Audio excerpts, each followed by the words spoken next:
Video like जरूर कर लीजिए और ऐसे वीडियो लगातार फ्री में पाने के लिए चैनल को तुरंत सब्सक्राइब कर लीजिए और बेल आइकन को जरूर टैप कर लीजिए ताकि आगे भी सारे वीडियो आपको मिलते रहे। यूट्यूब में फॉलो करते हैं तो प्लीज ये वाला फ्री टेलीग्राम चैनल जरूर ज्वाइन कर लीजिएगा। सारे नोटिफिकेशन सारे अपडेट यहीं पे आते हैं, ध्यान रखिए। नमस्कार दोस्तों, स्वागत है आपका स्टडी फॉर एग्जाम्स में।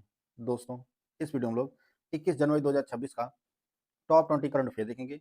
वीडियो शुरू करने से पहले मैं आपको बता दूं, स्टडी फॉर सिविल सर्विस के ऐप पर स्वास्थ्य शिक्षा अधिकारी जो वैकेंसी आई है 221 पदों की, इसके लिए only GS study material and smart board classes का बैच लॉन्च किया गया है।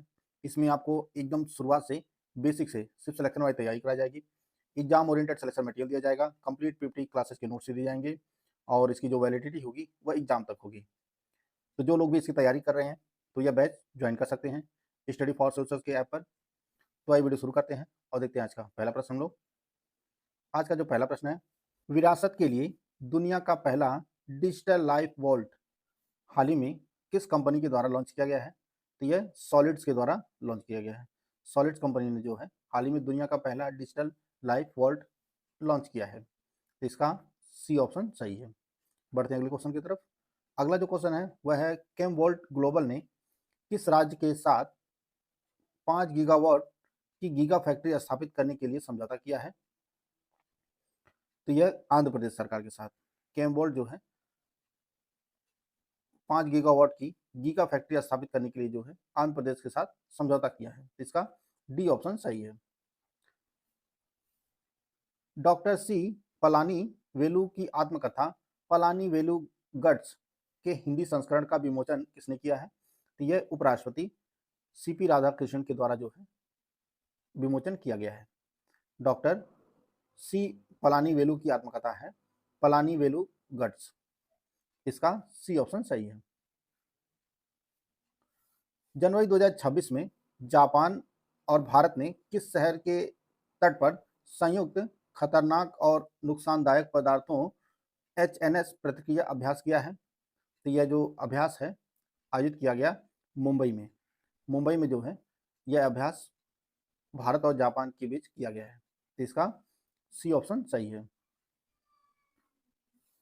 भारत में नदी और मुहाना क्षेत्र में पाई जाने वाली डॉल्फिन के लिए दूसरा व्यापक सर्वेक्षण उत्तर प्रदेश के किस जिले से शुरू हुआ है? तो यह बिजनौर से, उत्तर प्रदेश के बिजनौर से जो है यह सर्वेक्षण शुरू हुआ है। इसका सी ऑप्शन सही है। जनवरी 2025 में खेलो इंडिया विंटर गेम्स के छठे संस्करण का शुभारंभ कहाँ हुआ है? तो यह लेह लद्दाख में आयोजित किया जा रहा है। जो छठा खेलो इंडिया विंटर गेम्स है यह लेह लद्दाख में आयोजित किया जा रहा है। इसका सी ऑप्शन सही है। वर्ष 2025 में भारत ने कितने मूल्य का रिकॉर्ड इलेक्ट्रॉनिक्स निर्यात हासिल किया है? तो भारत ने 2025 में कुल 47 अरब डॉलर का जो है इलेक्ट्रॉनिक्स निर्यात हासिल किया है और इलेक्ट्रॉनिक्स देश का जो है तीसरा सबसे बड़ा निर्यात क्षेत्र है। तो इसका बी ऑप्शन सही है। कोक बोरोक दिवस, जिसे त्रिपुरी भाषा दिवस कहा जाता है, प्रतिवर्ष किस तिथि को मनाया जाता है? यह 19 जनवरी को मनाया जाता है। त्रिपुरी दिवस या कोक बोरोक दिवस जो है यह 19 जनवरी को मनाया जाता है। आंध्र प्रदेश सरकार द्वारा उपग्रह प्रक्षेपण केंद्र विकसित करने के लिए किस द्वीप को चुना है? तो आंध्र प्रदेश के होपलैंड पे जो है यह होपलैंड द्वीप है, इसी पर उपग्रह प्रक्षेपण केंद्र स्थापित किया जाएगा। तो इसका बी ऑप्शन सही है। रेशम उत्पादन के मामले में विश्व में भारत कौन सा स्थान है? तो भारत का द्वितीय स्थान है। उत्पादन के मामले में जो है भारत चीन के बाद दुनिया का सबसे बड़ा उत्पादक देश है रेशम का, और उपभोग में जो है पहले स्थान पर है। उत्पादन में दूसरे स्थान पर है, पहले स्थान पर चीन है, और उपभोग में पहले स्थान पर है।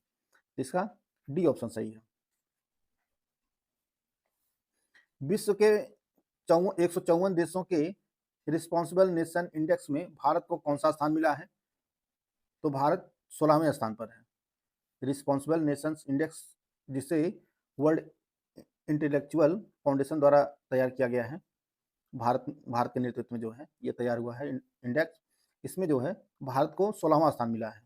पहले स्थान पर जो है सिंगापुर है, सिंगापुर पहले स्थान पर है, दूसरे स्थान पर आपका स्विट्जरलैंड है, तीसरे स्थान पर डेनमार्क है। 154 देशों की रैंकिंग में भारत 16वें स्थान पर है।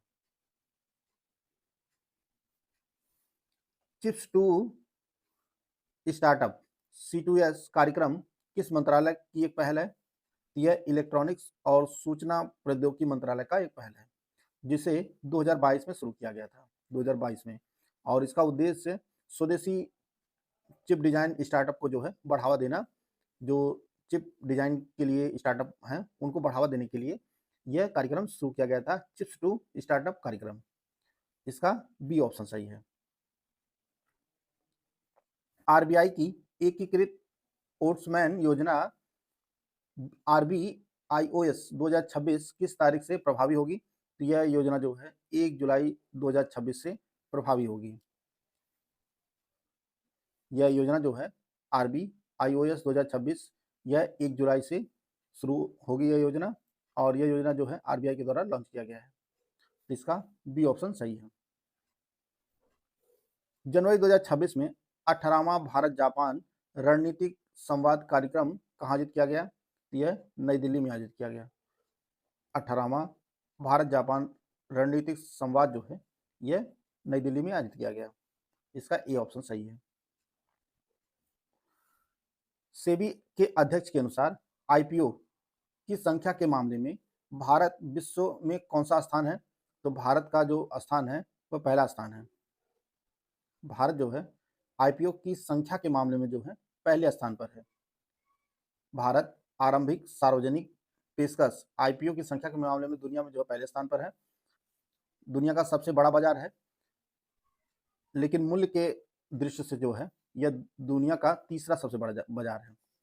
मूल्य के हिसाब से तीसरा है और संख्या के मामले में जो है वह पहला है। भारत सरकार हर साल राष्ट्रीय स्टार्टअप दिवस कब मनाती है? तो हर 16 जनवरी को हर साल राष्ट्रीय स्टार्टअप दिवस मनाया जाता है। इसका बी ऑप्शन सही है।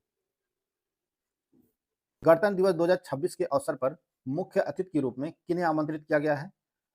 तो जो मुख्य अतिथि होंगे गणतंत्र दिवस 2026 के अवसर पर एंटोनियो कोस्टा और उर्सुला वॉन डेर लेयन होंगे। यूरोपीय परिषद के जो अध्यक्ष हैं वह एंटोनियो कोस्टा हैं और यूरोपीय आयोग के जो अध्यक्ष हैं वह उर्सुला वॉन हैं, और ये दोनों जो हैं गणतंत्र दिवस 2026 के अवसर पर मुख्य अतिथि होंगे। इसका डी ऑप्शन सही है। जनवरी 2026 में किस देश के प्रसिद्ध फैशन डिजाइनर वेलेंटिनो गारवानी का 93 वर्ष की आयु निधन हो गया? यह प्रसिद्ध जो है इटली के डिजाइनर थे जिनका 93 वर्ष की आयु में निधन हो गया, वेलेंटिनो गारवानी का। यह फैशन डिजाइनिंग के जो है बादशाह माने जाते थे। इसका डी ऑप्शन सही है।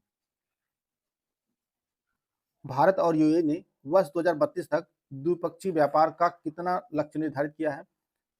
यह जो लक्ष्य निर्धारित किया गया है द्विपक्षीय व्यापार का, यह 200 अरब डॉलर का व्यापार करने का लक्ष्य रखा गया है। भारत सरकार और यूएई सरकार ने जो है यह लक्ष्य रखाया है कि 2032 तक द्विपक्षीय जो व्यापार हो जाए वह 200 अरब डॉलर का हो जाए। इसका बी ऑप्शन सही है। जनवरी 2026 में भारतीय मुक्केबाज विजेंदर सिंह को हाल ही में किस संस्था का सदस्य नियुक्त किया गया है? इन्हें एशियन बॉक्सिंग काउंसिल का जो है सदस्य नियुक्त किया गया है। एबीसी का जो सदस्य नियुक्त किया गया है वह भारतीय मुक्केबाज विजेंदर सिंह को नियुक्त किया गया है। इसका ए ऑप्शन सही हो जाएगा। तो दोस्तों यह 21 जनवरी का करंट अफेयर था, उसको हम लोग कवर कर लिए हैं। पिछले दिन का करंट अफेयर एक बार रिवाइज कर लेते हैं फटाफट। हाल ही में किस संस्थान को उसके सेल ब्रॉडकास्ट सॉल्यूशन के लिए स्कॉच अवार्ड 2025 से सम्मानित किया गया है? यह सी डॉट को सम्मानित किया गया है। हाल ही में रक्षा मंत्री राजनाथ सिंह ने किस शहर में मीडियम कैलिबर गोला बारूद विनिर्माण सुविधा का उद्घाटन किया है? तो यह पुणे में किया गया है। जनवरी 2026 में केंद्रीय मंत्री जितेंद्र सिंह ने भारत की पहली ओपन सी समुद्री मछली पालन परियोजना का शुभारंभ किया है, तो यह अंडमान सागर में किया गया है। हाल ही में आईसीआई बैंक के बोर्ड ने किसे फिर से एमडी और सीईओ नियुक्त किया है? तो यह संदीप बख्शी को नियुक्त किया है। गणतंत्र दिवस परेड 2026 की मुख्य थीम क्या है? यह वंदे मातरम के 150 वर्ष यह थीम है गणतंत्र दिवस परेड की। हाल ही में पारंपरिक हस्तकला को बढ़ावा देने के लिए पीएम विश्वकर्मा हाट 2026 का आयोजन कहाँ किया गया? तो यह दिल्ली में किया गया। पर्यावरण उपलब्धि के लिए टाइलर पुरस्कार से किसे सम्मानित किया गया है? तो यह टोबी कियर्स को किया गया है। हाल ही में मध्य प्रदेश क्षेत्रीय एआई इम्पैक्ट कॉन्फ्रेंस 2026 का आयोजन किस शहर में किया गया? तो यह भोपाल में किया गया। हाल ही में किस राज्य की पोंड्रू खादी को जीआई टैग प्रदान हुआ है? तो यह आंध्र प्रदेश का है। इंस्पायर्ड गैम्बिट 2026 सैन्य अभ्यास किन दो देशों के बीच हुआ है? तो यह अमेरिका और पाकिस्तान के बीच हुआ है। स्पीति गुस्टोर उत्सव का आयोजन कहाँ किया गया? तो यह लद्दाख में आयोजित किया गया यह उत्सव। आरबीएस 15 मिसाइल प्रणाली किस देश की एरोस्पेस और रक्षा कंपनी साब द्वारा विकसित किया गया है? तो यह स्वीडन कंपनी है।